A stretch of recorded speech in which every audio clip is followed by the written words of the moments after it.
नमस्कार दोस्तों, हम इस वीडियो में हिस्ट्री का क्लास देंगे। हिस्ट्री के समझाने को प्रयास करेंगे।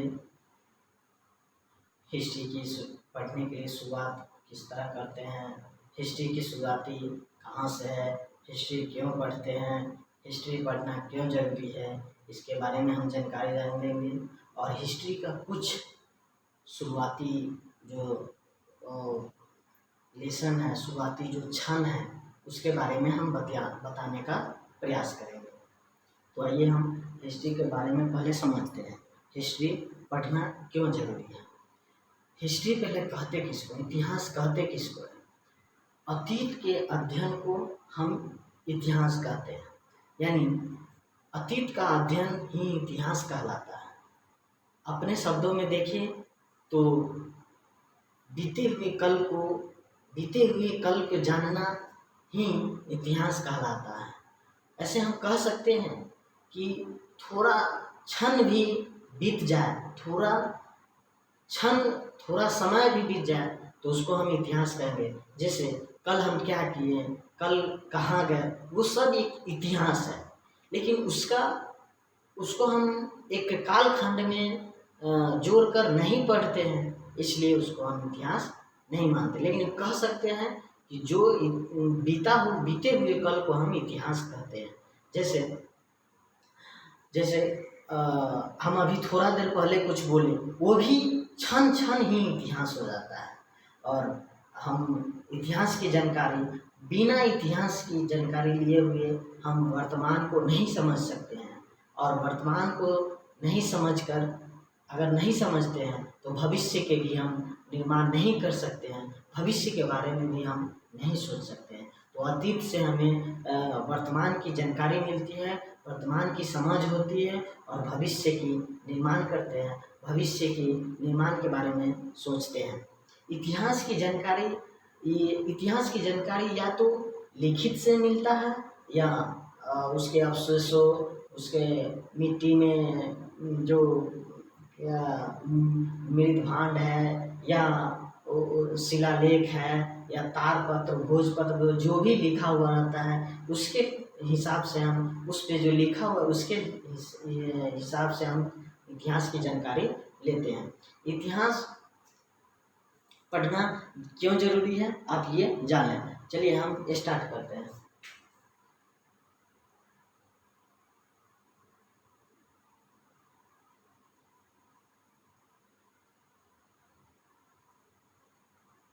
आप सबों को पता होगा कि इतिहास का जनक किसे कहते हैं, तो हेरोडोटस को कहते हैं। अगर नहीं पता है तो आज समझ लीजिए कि इतिहास का जनक किन्हें कहते हैं, हेरोडोटस को कहते हैं। और भूगोल का जनक किसे कहते हैं, हिकैटियस के कहते हैं। इस दोनों में बहुत कम कंफ्यूज रहता है, इसलिए कंफ्यूज ना करें। इतिहास का जनक हेरोडोटस होता है, भूगोल का हिकैटियस होता है।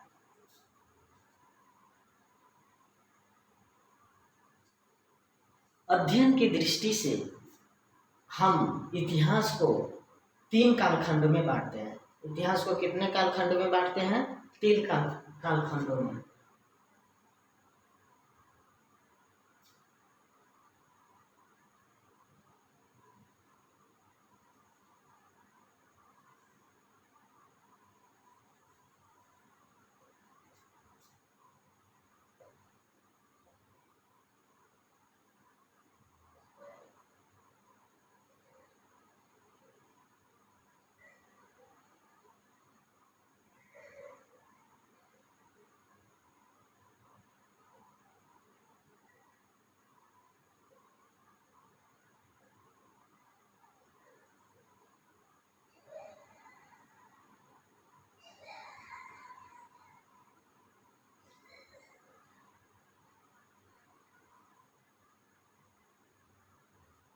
इतिहास को 3 कालखंडों में हम बांटते हैं। इसमें पहला हो गया प्रागैतिहासिक काल, प्रागैतिहासिक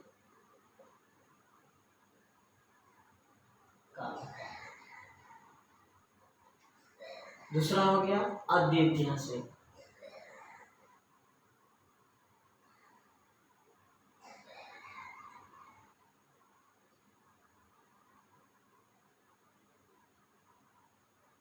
तीसरा हो गया ऐतिहासिक काल।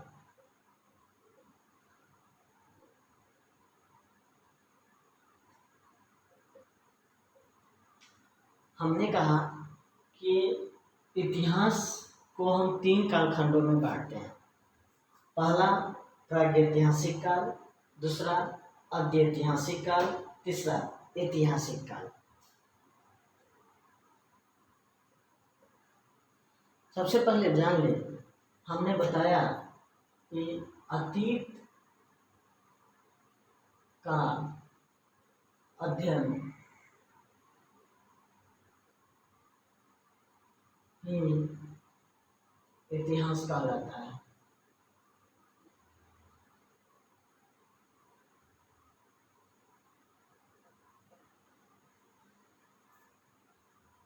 प्रागैतिहासिक, अद्यैतिहासिक, ऐतिहासिक। ऐतिहासिक काल को फिर हमने 4 कालखंडों में बांटा है।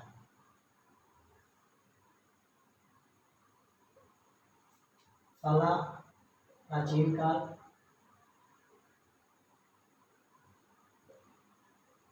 दूसरा मध्यकाल, तीसरा आधुनिक काल,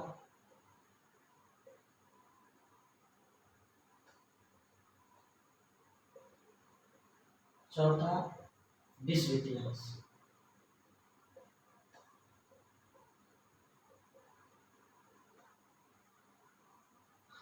प्रागैतिहासिक काल में लिखित साक्ष्य नहीं मिला है। इसमें व्यक्ति आदि मानव लिखना पढ़ना नहीं जानते हैं, एकदम खानाबदोश है, जिनको सिर्फ खाना से मतलब है, कुछ भी खाना मिलना चाहिए। इसमें आदि मानव शिकार करते हैं, आखेट करते हैं और भोजन करते हैं। अद्यैतिहासिक काल, इसमें लिखित साक्ष्य मिला हुआ है लेकिन पढ़ा नहीं जा सकता, उसको पढ़ नहीं सकते, पता नहीं कौन सी लिपि में लिखा गया है, कौन सी भाषा में लिखा गया है। ऐतिहासिक काल में लिखित साक्ष्य मिला है, इसको पढ़ा भी गया है। तो और ऐतिहासिक काल को हम ऐतिहासिक काल को हम 4 काल खंडों में बांटते हैं। प्राचीन काल, मध्यकाल, आधुनिक काल, विश्व इतिहास। प्राचीन काल में आ जाता है उत्तर भारत की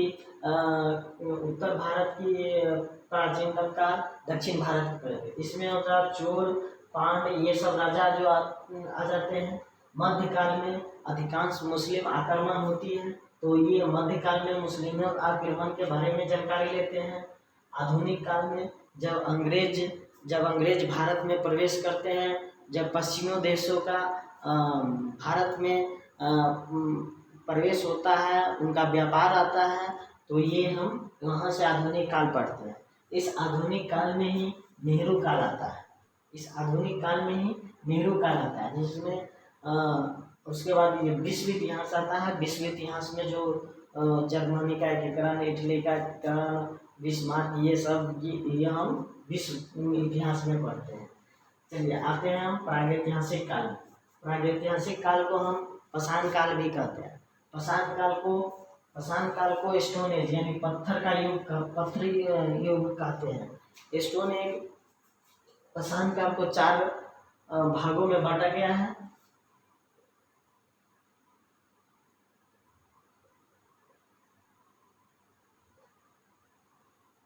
पाषाण काल, स्टोन एज।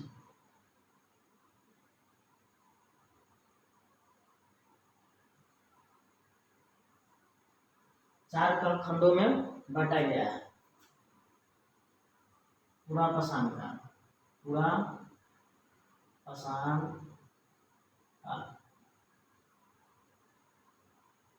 मध्य पाषाण काल,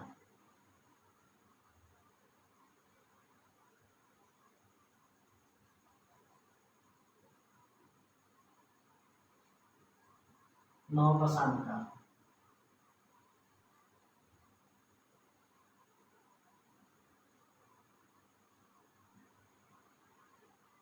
ताम्र पाषाण काल। ताम्र या उत्तर पाषाण काल। उत्तर पाषाण काल।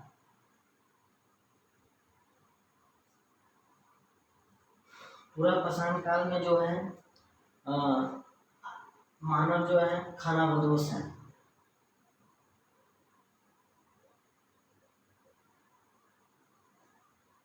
खाद्य संग्रह।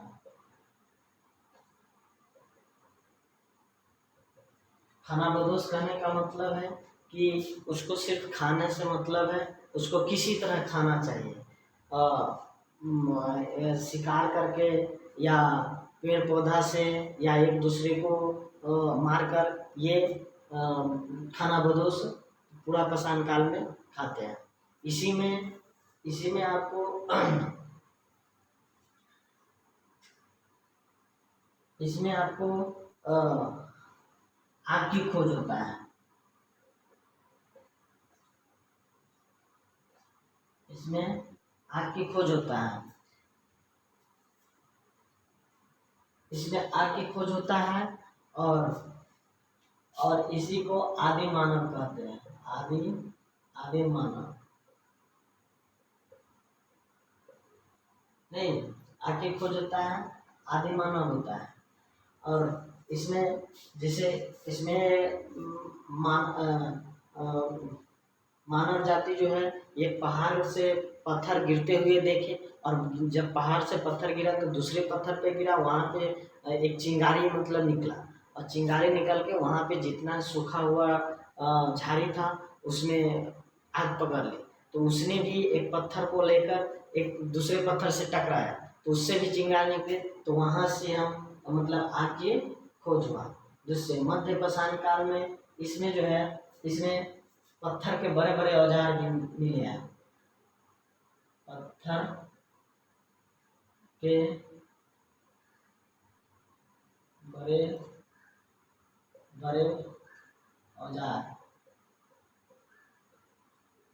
औजार भी मिले हैं। यहाँ हथियार का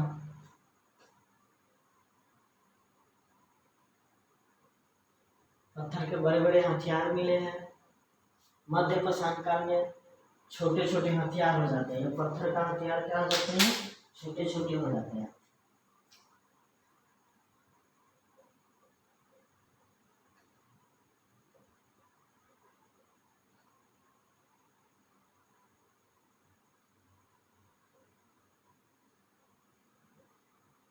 अंत्येष्टि कार्यक्रम।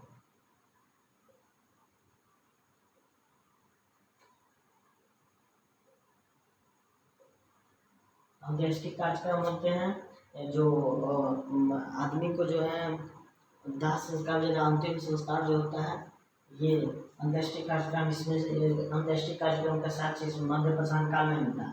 नव पाषाण काल में कृषि होता है, पशुपालन, अस्थायी आवास होता है,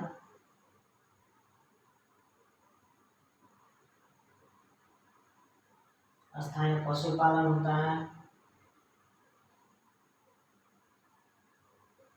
उसके बाद पहिया के आविष्कार होता है, निर्माण मिलता है। उत्तर पाषाण काल में इसमें तांबा की खोज होती है।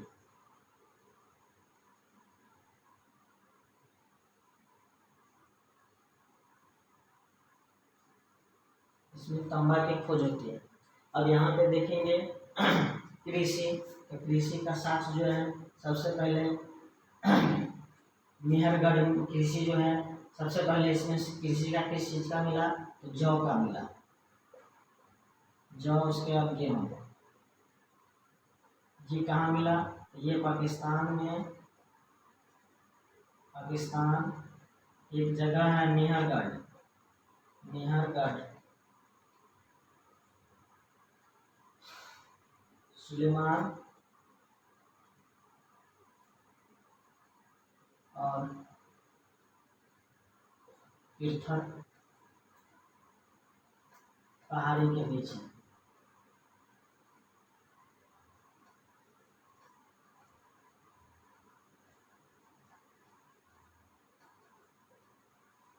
सुलेमान और तीर्थ पहाड़ी के बीच है। इसमें चित्र का साक्ष्य भीमबेटका एमपी से मिला है। इसमें चावल का साक्ष्य उत्तर प्रदेश इलाहाबाद यानी यूपी के इलाहाबाद के कोल्डीवा से मिला है। कोल्डीवा से मिला है। इसमें जो है हमने अभी तक इस वीडियो में बताने का प्रयास किया कि हिस्ट्री क्यों पढ़ना जरूरी है। अतीत का अध्ययन ही इतिहास कहलाता है। इतिहास के 3 कालखंडों में बांटते हैं, प्रागैतिहासिक काल, आद्यऐतिहासिक काल, ऐतिहासिक काल। हमने बताया प्रागैतिहासिक काल में कोई लिखित जानकारी नहीं मिला हुआ है, लिखित साक्ष्य नहीं मिला हुआ है। इसमें आदि मानव लिखने पढ़ने की जानकारी इसमें नहीं मिलती है। आद्यऐतिहासिक काल में लिखा तो गया है लेकिन उसको पढ़ा नहीं गया है कि उसमें कौन सा लिपि है, कौन सी भाषा का प्रयोग किया गया है। और ऐतिहासिक काल जिसमें लिखित साक्ष्य है और इसे पढ़ा भी गया है। और अभी आते हैं प्रागैतिहासिक काल को पाषाण काल कहते हैं, स्टोन एज कहते हैं। इसमें पत्थरों की बहुत सारा प्रयोग होता है। जैसे पूरा पाषाण काल में आदमी जो है मानव जो है खाना बदोश है, खाद्य संग्रह है, आग की खोज किया, आदि मानव कहलाया। पत्थरों के बड़े बड़े हथियार हैं। आग की खोज अगर कहें कि सबसे पहले किसकी खोज हुई मानव द्वारा, तो आग की खोज हुआ नहीं। मध्य पाषाण काल छोटे छोटे हथियार, अंत्येष्टि कार्यक्रम, अंतिम दाह संस्कार इसमें मिलता है। और नव पाषाण काल इसमें कृषि मिलता है। अब कृषि होगा तो वहाँ पे अस्थाई जीवन चाहिए। कृषि कहीं भी अस्थाई जीवन में ही संभव है। अस्थाई आवास हुआ। पशुपालन, अब घर होगा तो उस पर पशुपालन होगा। तो सबसे पहले पशुपालन कुत्ता किया गया नहीं, पहिया के आविष्कार हुआ। ये यहाँ से एक जगह से दूसरे जगह अनाज को यानी गेहूँ जौ ये सब को ले जाने के लिए पहिया के आविष्कार हुआ। पहिया कथी का हुआ? सबसे पहले तो लकड़ी का हुआ। मृदभांड यानी उसमें अनाज को रखने के लिए बड़े बड़े मृदभांड यानी मिट्टी को बर्तन का प्रयोग किया गया। सबसे पहले जौ, उसके बाद गेहूं का साक्ष्य मिला हुआ है। ये कहाँ मिला? तो ये पाकिस्तान के मेहरगढ़, सुलेमान और किरथर पहाड़ी के बीच मिला। नहीं, अभी इसमें चित्रकला का साक्ष्य मिला हुआ है मध्य प्रदेश के भीमबेटका से मिला हुआ है। चित्रकला के भीमबेटका की गुफा से मिला हुआ है चित्रकला। उस पर शिकारी करते हुए चित्र बनाया गया है आदि मानव द्वारा। चावल का साक्ष्य इलाहाबाद यानी यूपी के इलाहाबाद में कोल्डीवा से मिला हुआ चावल के साक्ष्य। तो इस